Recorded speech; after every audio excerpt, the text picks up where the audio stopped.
cordiales. Mi nombre es Mercy Ramírez. Sean todos bienvenidos a la unidad curricular Normas Internacionales de Auditoría y Aseguramiento, dentro del contenido programático de la especialización técnica en auditoría y procesos contables del IEXI. Bueno, en primer lugar, pues reciban ustedes la más cordial bienvenida a este contenido programático, en el cual pues vamos a desarrollar uno de los temas fundamentales más importantes en el desarrollo profesional de un contador público, referido al campo de la auditoría y sus normas. De modo que es importante comenzar por definir a qué se refieren estas normas de auditoría, resaltando que las normas internacionales de auditoría constituyen un conjunto de reglas por parte de la Federación Internacional de Contadores, llamada IFAS, en las cuales se aplican estas normas o estas reglas a las auditorías de todas las empresas y cuyo objetivo es para fortalecer la uniformidad en las tareas presentadas por un auditor. Sin embargo, es importante resaltar que cuando nosotros vamos a realizar el tema de las normas internacionales de auditoría, pues llegaría bien refrescar algunos términos importantes, como es el término de auditoría. Auditoría se refiere a esa técnica en la cual nosotros vamos a recopilar y a evaluar una serie de datos, una serie de información que nos puede llevar a emitir unas comparaciones y unos resultados de la información cuantificada de una entidad económica. Y cuando nos referimos al término auditor, pues es importante hacer la referencia a que es la persona o el grupo de personas que van a realizar la auditoría. Normalmente en el ámbito internacional le llamamos encargo del socio o encargo del grupo, del equipo de socios en el caso de las firmas de auditoría. Bueno, en el entendido que estas normas internacionales, pues, están creadas a través de la Federación Internacional de Contadores llamada IFAS, pues podemos desarrollar entonces algunos de sus aspectos mediante los cuales es importante, por ejemplo, hacer pequeñas referencias a los antecedentes. Bien, los antecedentes, pues vamos a encontrar que las primeras normas de auditoría se crearon en los Estados Unidos a través de los miembros del Instituto de Contadores Públicos, que crearon 10 normas básicas llamadas en un principio NAGAS, normas de auditoría básicas aceptadas. Pero dentro de esta reseña histórica, en la parte fundamental, pues es resaltar la creación de la Federación Internacional de Contadores. Dentro de los términos, su sigla llamada IFAS, y que se creó en el 7 de octubre del año 1977 durante la celebración del Congreso de Múnich en Alemania. Esta organización como tal, pues tiene un objetivo primordial como organización mundial de la profesión contable. Es quien reúne a nivel mundial todas estas actividades relacionadas con la profesión de la contaduría pública y que vienen a fortalecernos de manera internacional. Es importante destacar que dentro de los objetivos de la IFAS, pues busca o va dirigida a resaltar la transparencia, a resaltar las correctas rendiciones de cuentas, a resaltar los informes, por ejemplo, de comparación y a optimizar, por supuesto, el ejercicio en las actividades de la profesión de la contaduría pública. Una vez que entonces se crea el IFAM, podemos decir que asimismo se creó con la idea de la normalización a nivel internacional y entonces llegó a ser dirigida a tener un servicio de interés público, y dentro del servicio de interés público pues nos conllevó de este modo a la creación de normas, de directrices, por ejemplo, dirigidas a las economías más fuertes mundialmente. Pero dentro de este conjunto de normas y de directrices, igualmente se originó el IAS. Es importante conocer y diferenciar los términos técnicos, los términos de los fundamentos aplicables que vamos a manejar a partir de este contenido programático. Por ejemplo, debemos diferenciar entre el IFAD y el IAS. El IFAD ya sabemos que se refiere a la Federación Internacional de Contadores, y el IAS, que se origina precisamente de ese IFAD dentro de las normas y directrices que ellos deben derivar, nos encontramos con este Comité de Normas Internacionales de Auditoría y Aseguramiento, el IAS. El IAS se creó en marzo del año 1978 y como su nombre lo dice, viene entonces a constituirnos esos elementos de estandarización de normas de alta calidad de auditorías y aseguramiento a nivel internacional. De hecho, este IAS, pues entonces es quien emite estas normas de auditoría, encontrándonos con un esquema que se puede reflejar en IFAC, IAS y NIA, donde encontramos que las NIA, que son las normas internacionales de auditoría, son publicadas por el IAS. El IAS es el Comité de Normas Internacionales de Auditoría y Aseguramiento y son publicadas por el IFA, que es la Federación Internacional de Contadores Públicos. De modo que encontramos el esquema IFA, IAS y NIAS, de donde cada uno de ellos cumple una función fundamental, siendo el IAS de funcionamiento independiente del IFA. Podemos agregar algunos aspectos como que el IFA en esa fundación ese Comité de Normas Internacionales de Auditoría y Aseguramiento llamado IAS, pues suministró, por ejemplo, algunos elementos que conllevaban, por ejemplo, al suministro del recurso humano, de gestión de instalaciones, por ejemplo, también de gran parte del financiamiento, pero destacando que este IAS es independiente, es el órgano que se considera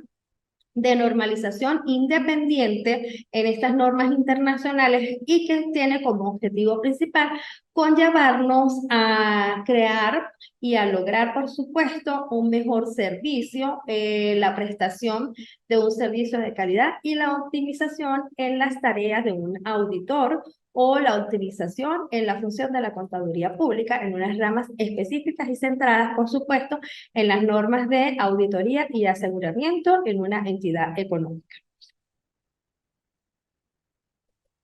Igualmente encontramos que dentro de los objetivos que tienen las normas internacionales de auditoría podemos mencionar la confiabilidad en la revisión de los documentos auditados. Es un elemento sumamente importante, de gran interés, porque debemos demostrar cuál es la confiabilidad, cuál es el grado de confianza, el grado de seguridad, el grado de veracidad que me van a dar los documentos que voy a auditar. Constituyen un papel fundamental para ayudar al auditor en la máxima exactitud y precisión al revisar la documentación. Por supuesto, como trabajo final de una auditoría, en este cumplimiento de las normas internacionales que debe llevarse a cabo por una persona profesional, competente y una persona pues eficiente con los conocimientos necesarios para realizar estas tareas, estas labores de auditoría. En su fase final debe emitir una opinión crítica y objetiva de la situación de una determinada entidad económica. Por supuesto, esto adquiere o conlleva a un grado de responsabilidad en el cual el auditor pues, debe demostrar la ejecución de su trabajo a través de la aplicación de estas normas internacionales de auditoría. Igualmente, unificar los criterios en las auditorías. Pues precisamente uno de los objetivos del IAS es la normalización, la estandarización de las normas internacionales de auditoría a los efectos de, entonces, buscar la optimización del papel que realiza un auditor en una entidad económica, en un auditor que debe ser en principio independiente y, por supuesto, la persona idónea o el equipo idóneo para llevar a cabo las tareas fundamentales que requieren una planificación, una ejecución de una determinada auditoría en una entidad económica. ¿Cuál es la importancia de las normas internacionales de auditoría? Bueno, su importancia pues es fundamental, constituye una herramienta principal en el desarrollo de las auditorías. Esta herramienta fundamental nos va a servir para establecer criterios sobre el objetivo y principios generales que rigen las auditorías, bien sean para emitir luego opiniones, criterios sobre la situación particular de los estados financieros y la realidad empresarial de esa entidad económica. Igualmente, ayudan a la evaluación del control interno al momento de la auditoría. así como permitirnos brindar conceptos y aspectos relacionados con la evaluación de cualquier riesgo, a los que pudiéramos medir, a los que pudiéramos evaluar, que se pueden presentar, y por supuesto, dentro de la función importante de estas normas internacionales de auditoría, es coadyuvar a plantear las soluciones necesarias para evitar algunos riesgos que puedan perjudicar o afectar la situación financiera de esa entidad económica. Y por supuesto, nos brinda un criterio de orden para desarrollar los procedimientos. Es decir, nos van a conllevar a un trabajo uniforme, a un trabajo ordenado, a un trabajo organizado, que va con una serie de pasos, que cumple un procedimiento y que además pues tenemos un elemento de aplicación, como viene especificado en el manual que tenemos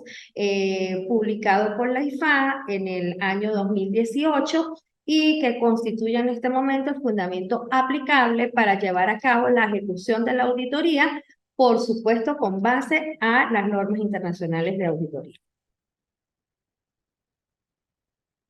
¿Cuál es el ámbito de aplicación de estas normas de auditoría? Bueno, como veníamos acotando, el fundamento aplicable lo encontramos en el Manual de Pronunciamientos Internacionales que nos han llevado al control de normas de calidad,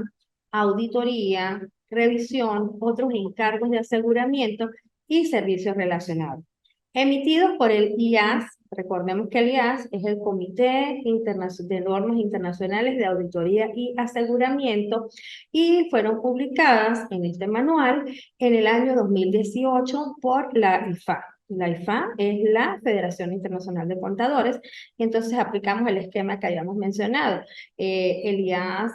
emite las normas internacionales de auditoría y son publicadas por la IFAD, encontrándonos en este momento con las modificaciones que se hayan realizado y con las respectivas actualizaciones, con el instrumento aplicable, el correspondiente a la edición del año 2018, como manual de pronunciamiento internacional, de control de normas de auditoría y aseguramiento según se corresponde. En este momento podemos decir entonces que este manual de pronunciamiento define a las normas internacionales de auditoría a partir de las NIA 200, ¿bien? Las cuales se encuentran enumeradas en ese manual. A partir de las NIA 200 vamos a encontrar la auditoría de información financiera histórica. Allí tenemos como en primer lugar, pues que estas NIA 200 están dirigidas a los objetivos globales del auditor independiente y la realización de la auditoría de conformidad, pues por supuesto con el fundamento y objetivo de este manual, que es de acuerdo a las normas internacionales de auditoría. Podemos por último entonces indicar que estas normas de auditoría poseen una estructura dentro de ese manual que nos conlleva a especificarlas para poder realizar posteriormente su estudio en los temas siguientes a partir de la NIA 200. Por ejemplo, la NIA 200 nos habla de los objetivos globales del auditor independiente y la realización de la auditoría de conformidad con estas normas. Encontramos que la NIA 210 nos indica o nos hace mención a los acuerdos de los términos del encargo de auditoría, es decir, qué es lo que voy a realizar, cuál es el objetivo del trabajo a realizar. Bien, la NIA 220 me va a indicar entonces cómo activar, cómo debo llevar a cabo, cómo debo mostrar el control de calidad de la auditoría de los estados financieros. Importantísimo este control de calidad en la revisión de los estados financieros. Y la NIA 230 pues va a constituir el soporte, la argumentación, los hechos, los actos que me van a demostrar la auditoría, que es la documentación de la auditoría. Aquí podemos encontrar que es una fase de organización, ¿sí? Que va desde los principios globales del auditor para aplicar esa auditoría conforme a las normas internacionales de auditoría. Acuerdo cuáles van a ser los términos del encargo de ese trabajo a realizar y además el control de calidad que voy a demostrar en esa auditoría de los estados financieros y por supuesto todo ello con base a una respectiva documentación que va a ser el soporte del trabajo a realizar. Por ello, debemos tomar en términos generales que la realización de una auditoría va a constituir un plan, un procedimiento, un conjunto de pasos, pero sobre todo que este conjunto de pasos se encuentra normado y que debemos tener el conocimiento de cuál es el instrumento aplicable, cuál es el fundamento que me va a garantizar que el trabajo que estoy realizando está de acuerdo con esa visión mundial, con esa estandarización que me conllevan al cumplimiento de las normas internacionales de auditoría. Asimismo, dentro de la estructura de las normas internacionales de auditoría, en estas NIA, en este manual, pues podemos hacer mención también de la NIA 240, que va a mencionar la responsabilidad del auditor. Recordamos que este auditor debe ser una persona independiente, capaz, profesional, competente y por supuesto que además tenga facultades, facultades personales y profesionales que me conlleven al mejor resultado del proceso de auditoría. Dentro de estas facultades personales y profesionales, pues cuenta en una mayor parte el conocimiento, el estudio, la organización, la debida planificación y el cumplimiento de los pasos, de los procesos para llevar adecuadamente el proceso de auditoría. La NIA 250 nos hace consideración de las disposiciones legales y reglamentarias de la auditoría de los estados financieros. Por supuesto, con base a los fundamentos legales, a los instrumentos jurídicos, a esas bases legales por las cuales debo regirme como disposición para hacer una auditoría de estados financieros. La NIA 260 me habla, por ejemplo, en los casos de si tengo algún tipo de comunicación con los responsables del gobierno de esa entidad, ¿sí? Pudiera ser entonces que sea un proceso de auditoría, por ejemplo, también para un organismo público, y entonces esta aplicación pues debe hacerse a través de ese auditor independiente que pueda ser objetivo al momento de emitir los debidos pronunciamientos como resultado del proceso de auditoría. La NIA 265 me va a indicar, nos va a establecer algunos parámetros referidos a las diferencias en el control interno,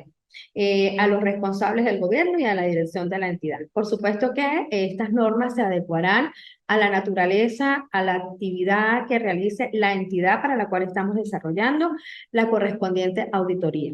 Encontramos también las NIAs, en la parte de las NIAs ya a partir de la 300, que ya se refiere como tal a los pasos, a los procedimientos, a la ejecución de la auditoría. Entonces comienza por indicarme que debo hacer una planificación. ¿Qué es una planificación? Voy a organizar todos los pasos mediante los cuales voy a ir llevando a cabo el trabajo de la auditoría. Bien, además pues debo tener esa planificación de auditoría para los estados financieros. Recordemos que las normas internacionales de auditoría se basan en la auditoría a la información financiera histórica de esa entidad económica. Vamos a estudiar también si hay algunos riesgos de incorrección material mediante el conocimiento de la entidad y su entorno. Importantísimo, tenemos que conocer cuál es la actividad, cuál es la esencia, cuál es el entorno de esa empresa, de esa entidad económica, a los efectos de poder evaluar dentro de la planificación qué factores pueden entonces afectarme, qué factores debo medir del entorno de esa entidad económica. La NIA 330 me va a establecer en qué términos voy a mostrar, a comentar la respuesta del auditor a los riesgos valorados. Es decir, si usted dentro de su auditoría de esa situación financiera considera que halló que en su cédula de hallazgos está, por ejemplo, algunos riesgos que pueden ser valorados, pues por supuesto las NIA me van a indicar cómo vamos a hacer esa valoración de esos riesgos, cómo los debo mostrar, cómo los voy a demostrar, cómo los voy a mostrar en mis informes y sobre todo cuáles son las soluciones que va a plantear el auditor a los fines de disminuir los riesgos valorados que puedan llegar a afectar la situación financiera de esa entidad económica. Por supuesto, también encontramos, por ejemplo, la NIA 450, que me va a dar la evaluación de algunas incorrecciones identificadas durante la realización de la auditoría. Un poco más allá, en esta estructura de las NIA, nos encontramos a partir de las NIA 500, todo lo que significa el procedimiento de la recolección de las evidencias. Y fase fundamental dentro de una auditoría, ya que la recolección de evidencia pues va a ser prácticamente la prueba, el soporte, el origen de la argumentación que yo voy a mostrar en mis informes de opinión de auditor al final de este trabajo de ejecución de auditoría. Encontramos, por ejemplo, también el uso del trabajo de otros a partir de las guías 600, es decir, por ejemplo, puede ser que ya yo tenga un trabajo interno realizado, bien sea por otros auditores o bien sea por ciertas partes técnicas que van a llevar a complementar y ayudar en las opiniones que se deben emitir en ese informe por parte del auditor. Encontramos ya por último las conclusiones y dictamen de auditorías. Es la fase final de la auditoría, donde, por ejemplo, pues ya esos dictámenes, esos informes, esas opiniones, esas recomendaciones y las soluciones que se vayan a proponer, pues deben haber cumplido previamente con todo el proceso, con todo el proceso sistemático, con todos los pasos que me indican las normas internacionales de auditoría a partir de la NIA 200, que me va a mostrar la estructura de las diferentes fases de ejecución de la auditoría de esos estados financieros y que me van a llevar, por supuesto, en ese conjunto y de pasos realizados, en ese conjunto de actividades y en ese trabajo completo, a emitir un informe como auditor. De modo que, pues por último, si hay alguna auditoría de propósito especial, también lo encontramos en la NIA 800 y cuyos aspectos pues van a sobrellevar o van a llevar a incrementar un poco algunas fases de la auditoría si tiene algún propósito especial. De modo que como invitación general, pues es importante que nosotros en el contenido programático de esta unidad curricular, pues conozcamos, por supuesto, debemos orientarnos a hacer las debidas lecturas, analizar la aplicación de estas NIA 200 en el manual que se nos proporciona en el ordenamiento del control de las normas de auditoría, aseguramiento y áreas vinculadas, para que llevemos a cabo un procedimiento de auditoría, bien sea como socio encargado, es decir, como auditor independiente, o como el socio encargado en equipo a través de una firma de auditoría. La exhortación general, mis estimados participantes, pues es a que comencemos entonces ya a manejar esta norma internacional de auditoría desde el punto de vista de las diferentes instituciones que la regulan, comenzando por el IFAS, que es la Federación Internacional de Contadores, luego las normas que están estipuladas en el IAS, recordando que es el Comité Internacional de las Normas de Auditoría y Aseguramiento, y que existen otros términos técnicos y otras particularidades o aspectos que debemos ir conociendo, por supuesto en el estudio de las NIA, Normas Internacionales de Auditoría. Con estos aspectos introductorios, tales como la definición de la auditoría, el auditor, la definición de las normas internacionales de auditoría y aseguramiento, cuáles son sus entes rectores, quién las publica, quién las emite, cómo las aplicamos, quién las debe aplicar, con sus respectivos antecedentes, importancia, objetivos y la estructura que nos muestra dentro del manual técnico contemplado o en el cual se establecen o se muestran dichas normas, pues la exhortación general es al estudio de las mismas, ¿bien? El estudio que iremos realizando de manera conjunta a través de las diferentes actividades sumativas y formativas que ya debemos estar agregando al aula virtual y que les invito a su revisión, a su cumplimiento, a que podamos interactuar al respecto en el caso de ser necesario y que por supuesto pues sea de gran productividad, de gran utilidad, que lleve los aportes necesarios a su ejercicio profesional. De modo que, bueno, con esto vamos a cerrar, a finalizar nuestro primer encuentro. Les invito ya posteriormente, en los días cercanos, por favor, a la revisión de su plan de evaluación, a utilizar la mensajería de nuestra plataforma, a leer el material de apoyo, bueno, y a mantenernos dentro de este contexto profesional que nos pueda aportar esta unidad curricular tan importante en nuestro desarrollo y ejercicio profesional. De mi parte, agradezco su asistencia, su participación. Gracias por estos maravillosos aportes que con el hecho de realizar en estos temas de estudio tan importantes, podemos nosotros ir enriqueciendo nuestra profesión. Estamos a su entera disposición, quedo para servirles y bueno, en perfecto y constante contacto para poder entonces llevar a cabo y con el mejor de los rendimientos y resultados posibles esta unidad curricular. Quedando para servirles a su entera disposición hasta nuestro próximo encuentro. Muchas gracias.